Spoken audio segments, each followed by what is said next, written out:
Have you ever wondered why women often seem more emotionally mature? It's a fact, backed by science. Women mature faster than men.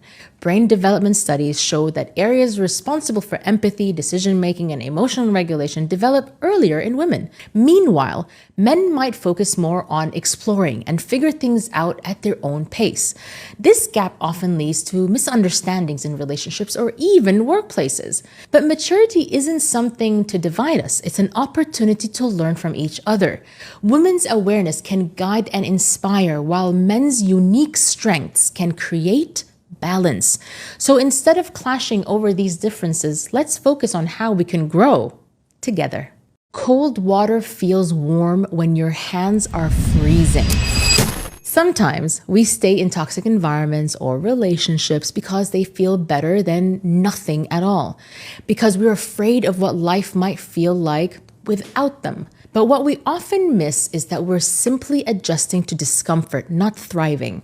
Walking away from toxicity may leave an initial void, but it's in that space where healing begins.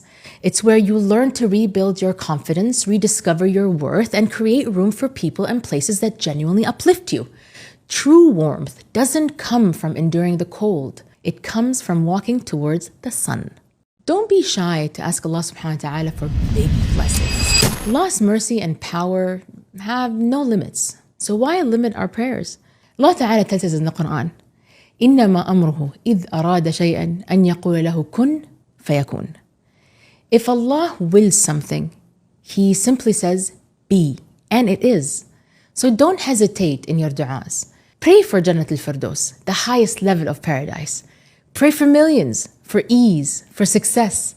Pray for everything your heart desires, even if it feels impossible by human standards. Never forget those who came with a lamp when you were in the darkest hour. Good people are those rare souls who stand beside you when life gets heavy. They don't do it for recognition or reward. They do it because they genuinely care. They're the ones who see your worth, even when you can't. They motivate you to become better and to never give up on yourself. But remember, it's not just about having good people. It's about being one too. Be the person who brings light to someone else's darkness. Encourage them, celebrate their victories, and hold them up when they stumble. The people you surround yourself with shape your journey. So choose wisely, appreciate them, and make sure they know how much they mean to you. Stay-at-home mothers are not less valuable to society. They build the society. The role of a stay-at-home mother is far from easy. She's not just raising children, she's shaping the future leaders, thinkers, and change makers. It's a job without any coffee breaks, yet it's often undervalued. While working mothers may get a momentary change of environment at the office, stay-at-home mothers pour themselves entirely into their families. Their contribution isn't measured by paychecks. It's reflected in the strength of the society they nurture. So let's shift the narrative. Let's honor their sacrifices and acknowledge their work that doesn't just support families, it strengthens entire communities.